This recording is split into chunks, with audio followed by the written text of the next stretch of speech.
She's a diamond. She's a diamond girl. She's a diamond. Diamond, diamond, diamond. Hi YouTube, it's Princess Diamond. Welcome back to my channel. So I'm doing invisible locks for the very first time. Now obviously I'm not an expert on this style, but I'll definitely be showing my process of how I did them and sharing what I think I did right and what I think I did wrong, what I think I could have done better for next time. So the hair we'll be using is this Cuban Lock and Twist by Queen Bee. We use the color 30 and 27. And then we also use that Afro twist hair. I tried to get away with just using the Queen Bee hair, the color 30 and 27, just because I like the texture of that hair better.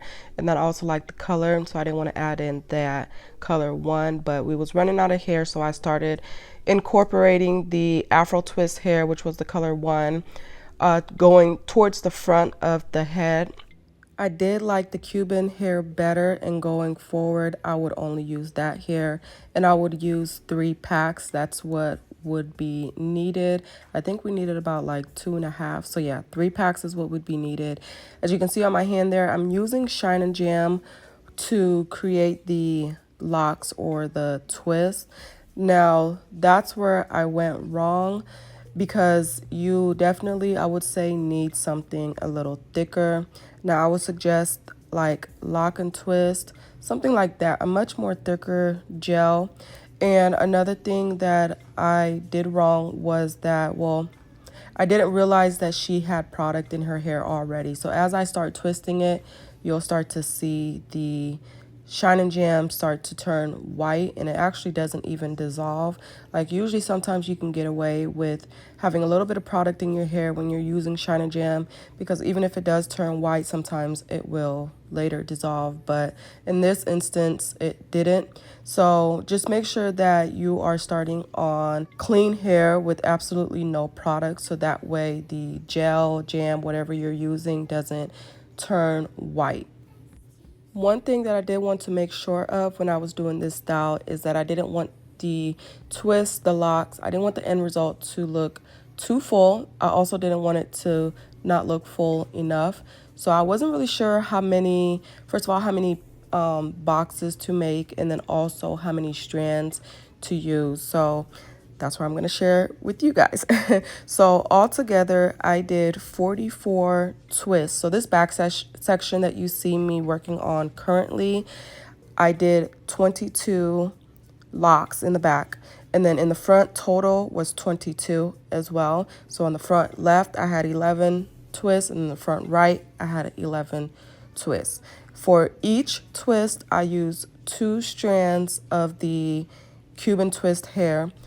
One thing that I know I need to work on and practice on more is how to do the flat twist. So as you guys can see how I'm doing the flat twist to the scalp, I think I can do better with that. Aside from that though, I do like the size that I used, and I like the method of how I twisted the strands together. So I started with just twisting her natural hair together, and then I added 1 strand of the Cuban twist hair to her hair and continue twisting. I got down a little further to close to where her natural hair was starting to taper off or almost end, and then I added in another strand of the Cuban twist hair, so it kept that thickness, and then it also helped with the twist or the locks, whatever you want to call it, not be bulky right there at the beginning when I added in the hair. So again, that's something that I did like on how I did this style. Again, I used 2 strands of the Cuban twist hair for each twist. I put that clip right there towards her root, so that way as I'm twisting the strands together, it's not twisting too tightly at the root. If you're not understanding how to add in the Cuban twist hair as your 2-strand twisting, I do have a separate video that's a full in-depth tutorial on how to do that, and I apologize, I didn't realize that my hand was in the way and that you didn't have really a good like visual of how I'm adding in the Cuban hair as I'm twisting. So again, for anyone that's having trouble with that, just be sure to check out that video. I'll link it in the cards above. Also, it'll be down in the description for you guys to go check out. So I think now you guys will get a little bit of a better view of how I'm actually doing the twist. And then I also wanted to explain, I guess, how I blended the two colors together and how I also wrapped the twist at the bottom to do the bob length. So once I have my box parted, I'm then going to just split that into two to do my two sections of flat twist and be able to create the two strand twist.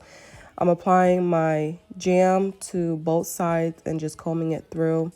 You are going to use quite a bit of jam or gel when you're doing this. And I'm just flat twisting it directly to her scalp.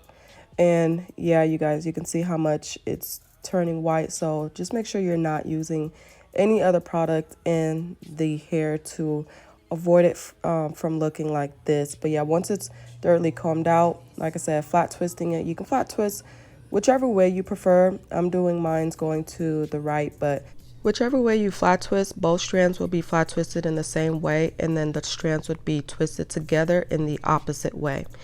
So this is how I'm preparing the Cuban twist hair. So like I told you guys, I used two strands. So each strand that I used, I'm splitting it into two. The Cuban twist hair already comes sectioned, but because I am blending these two colors together, I took each strand and split it into two, and then I put each of those colors together. So it's essentially, I'm starting with just one strand. So that would just be the equivalent of one strand, but it's just two halves of a strand, if that makes sense. So I'm starting with one strand, and then I'm adding the other strand.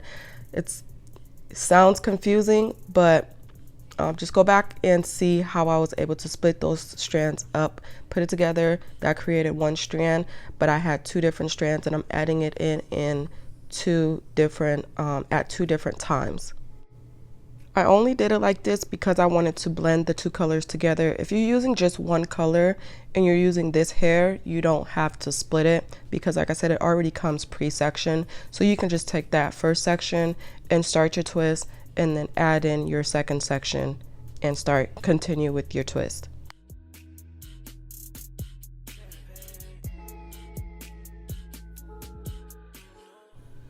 You, of course, could leave your twist long, but if you're wanting a shorter length, you could wrap it up like how I'm doing. So I'm just taking it up and wrapping it, going up just about like maybe two inches, and then wrapping back down over it, and that's all. And then at the end, I just put a rubber band in place of it to keep it secure. If you watched this whole video all the way up until this far, thank you so much. I appreciate it. That's really it.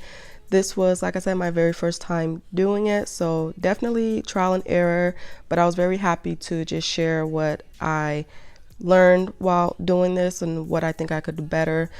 Just to recap, like I said, I do like the fullness of the hair that I use, so I think I will use the same amount of hair when I'm doing these again. I like how I did the two strand twist. I know some people were doing like they were braiding it and then they were crocheting the Cuban twist hair in and then they were twisting it. I don't think that's a bad way to do it. I just think for me it will just take way more time, and I am typically really slow with a lot of different hairstyles, so I try to do things that will help me with my time management. And then, like I said, I think I can just work on how I do my flat twist. I would really love to see my flat twist look a little bit more cleaner, neater, and tighter. But I like the color. I would stick with the Cuban hair twist and not the Afro twists. And yeah, I think that's it. And then like I said already, I would do a much thicker shine and jam or lock and twist with it.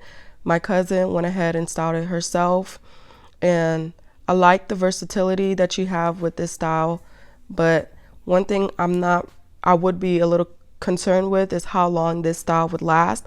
I know some people even complain about like the way knotless box braids look when they grow out. So if you're one of those people, then you might want to take this style into consideration, because I feel like as it grows out, it would I don't know, the roots won't look as nice and clean. So That's something to take into consideration, but the twist itself will last a very long time. Thank you guys so much for watching. Be blessed, stay protected, and stay filled with love and peace. Bye.